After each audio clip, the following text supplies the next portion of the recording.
Ya, Saudara, Bulog Subdivisi Regional Luxmawe menyebutkan beras program stabilitas pasokan dan harga pangan atau SPHP akan disalurkan kembali pada Juli 2025. Ya, penyaluran beras subsidi pemerintah tersebut dinilai efektif dalam menurunkan gejolak harga beras di pasaran yang saat ini melambung tinggi.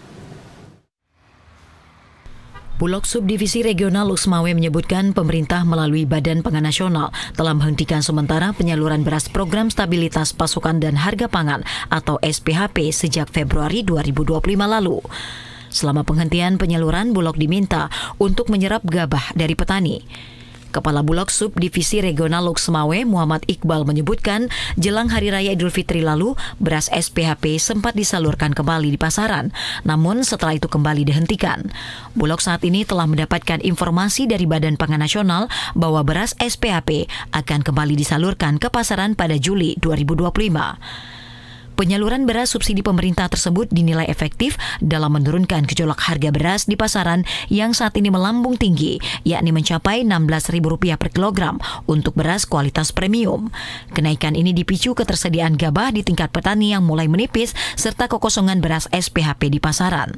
Bulog Luxmawe berharap kepada masyarakat untuk bersabar sementara waktu karena beras SPHP akan segera disalurkan bulan ini. Namun belum dapat dipastikan waktu yang pasti untuk penyaluran beras subsidi pemerintah tersebut. Kami menerima perintah untuk penghentian sementara penyaluran beras SPHP dari Badan Pangan Nasional di awal bulan Februari semenjak kami ditugaskan untuk menyerap gabah petani. Kemudian sempat disalurkan 2 minggu menjelang Idul Fitri. Selama 2 minggu kami salurkan sebagian, kemudian dihentikan kembali. Dan sampai dengan saat ini kami masih menunggu perintah untuk melanjutkan kembali penyaluran SPHP tersebut.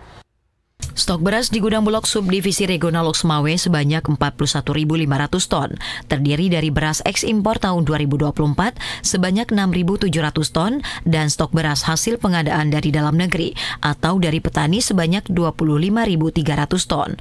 Jumlah ini mencukupi untuk kebutuhan masyarakat di wilayah Biren, Aceh Utara, dan Luxmawe hingga akhir tahun 2026 mendatang. Dengan ketersediaan beras yang ada, Bulog Luxmawe hanya tinggal menunggu instruksi dari Badan Pangan Nasional untuk menyalurkan kembali beras SPHP. Dari Luxmawe, Fajar Sidik, TVRI Aceh melaporkan.